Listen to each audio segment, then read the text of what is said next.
What's going on, everybody? Welcome to Fantasy Football Over Analysis. Today we're talking about the Kansas City Chiefs, their fantasy relevant players, and whether or not we are targeting or fading them in our drafts this summer. At quarterback, Patrick Mahomes coming off of the torn ACL. This is the cheapest you're ever going to be able to get Mahomes.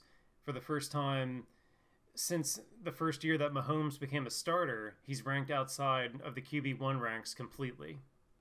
However, things haven't been all good for Mahomes lately. Mahomes' arrow ultimately has been pointing down for each of the last 3 years. He's gone from QB1 down to QB8, then back-to-back finishes as QB11. And something with Mahomes has just seemed off for quite some time now. He hasn't been able to hit the deep ball consistently ever since he lost Tyreek Hill. And just in general, when you watch this Chiefs offense, there's so much of it that seems stale. There's not a lot of explosiveness, there's not a lot of magic that you saw early in Mahomes' career. The offense just hasn't looked crisp in some time. And that's not to say that Mahomes has been altogether bad, because it couldn't be further from the truth. If anything, I think Mahomes has been what's been keeping the Chiefs relevant for some time now. But in terms of fantasy, when Mahomes has been drafted as a top 5 quarterback over the last few years, the results have been just a little underwhelming. And as we've said in other videos, when you pay a premium to get these elite range quarterbacks, if something goes wrong and they don't finish at the ceiling that you're drafting them at, then you're all of a sudden coming away disappointed. You're not getting the advantage that you think your team is getting on paper when you invest these premium third, fourth, fifth round picks into these top 5 fantasy quarterbacks. So now the question with Mahomes is, do you buy the dip? Do you acknowledge the risks, acknowledge that he's coming off of a major injury, that he might not start the season, or even if he does play from week 1 on, he might not be 100% until several weeks, if not several months, into the season? And to me, the answer is yes. At the end of the day, Patrick Mahomes is not a guy that I want to bet against. And when you're telling me that I can get a guy with Mahomes' resume, with all the super high-end QB1 finishes, the guy that has that top 5, if not QB1 overall ceiling, that I can get that as a low-end QB1, high-end QB2 in these redraft leagues, the answer to me is absolutely yes. I want in on Patrick Mahomes this season. And the thing of it is, if I'm drafting Patrick Mahomes toward the back end of the top 10 rounds in a redraft league, I don't necessarily need him to finish top 3, top 5 for him to return value. If he just finishes as like a mid-range QB1, somewhere in that 6, 7, 8 range, and I draft him as the QB 11, 12, 13, then at that point, you found value. And the other thing, too, consider the guys that Mahomes is going to be going around. Would you rather have Patrick Mahomes, or would you rather have Bo Nix, who, while he's also in a good offensive environment of his own, is also coming off of a significant injury of his own, or a Jackson Dart, who you've got real concerns about whether he's in enough of a high volume passing offense, or if he's able to avoid the concussions that plagued him last year. Would you rather have Mahomes, or would you rather have Kyler Murray, who's been as frustrating as they come in fantasy football? Would you rather have Mahomes or guys like Jared Goff or Brock Purdy? And in that case, I do think you could make a case that Goff and Purdy are attached to high-end offenses that maybe they can put up better prolific passing numbers than Mahomes. So I do think there's a case to make there. But point being, I'd still rather have Mahomes over the majority of the guys that are going in this tier. At running back, the Chiefs went out and signed Super Bowl MVP Kenneth Walker to a big free agent contract. He'll now be the featured RB1 in the Chiefs offense. And they have not had a guy of Walker's talent level since prime Kareem Hunt. And with Walker, we've known all along that the talent is there for him to be an explosive fantasy asset. He just never had the opportunity to be unleashed like that in Seattle. And What went on in Seattle last year was just one of the most frustrating situations I've ever seen in fantasy football. The Seahawks just would not give Walker like any kind of goal line opportunity, even on the man's birthday. The man's birthday, they wouldn't let him go out and score a touchdown on Monday Night Football. And then once Charbonnet went down with the ACL injury, it felt like we finally got vindication, the poor Kenneth Walker investors, when we saw Walker just go off in the NFL playoffs and win that Super Bowl MVP. So we see all that happen, and we just wonder what could have been if he had gotten that kind of workload during the fantasy football season. Well, now he should have the opportunity to do so. The Chiefs don't have any kind of legitimate competition for him, at least as of right now.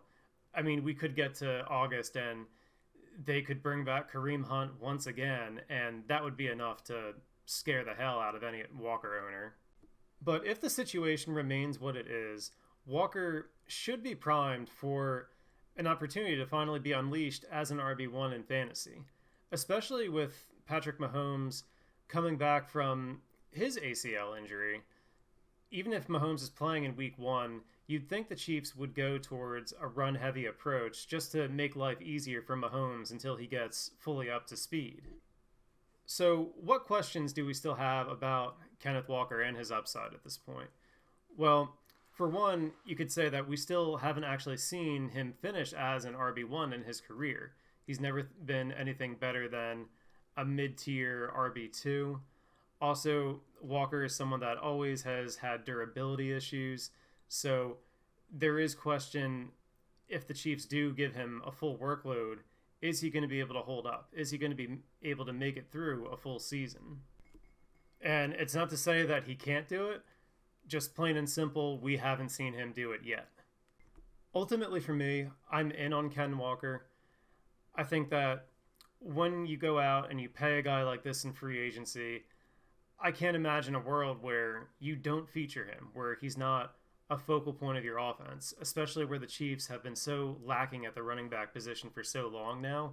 I think this is going to be something that should be a great thing for them and should help them get their offense back to levels that it hasn't been for a couple of years now. Walker, I think, is going to be a driving force for that. And if he's ever going to be an RB1, this is going to be the year. If something goes wrong, if he gets hurt, if whatever happens that he doesn't finish an RB1, then it just isn't going to happen for him, plain and simple, if it doesn't happen this year. At wide receiver, Rashee Rice has to be one of the most frustrating assets in fantasy football. Rice has been a guy that's teased fantasy owners over the last few years. When he's been healthy, when he's been on the field, he's been highly involved, highly targeted in the Chiefs' offense. And then, for one reason or another, the bottom falls out. Either he's getting hurt or he's getting himself into off-field troubles. And the result is the last 2 years, you've had a guy that's only been available for a very small chunk of the season. None of those moments being when you need it most at the end of the season in the fantasy playoffs. And the cost for Rashee Rice hasn't really gone down at all. You've still got to pay a pretty high-end pick to get him. Right now, he's going in about the mid-second round and beyond. And I don't have interest at this range.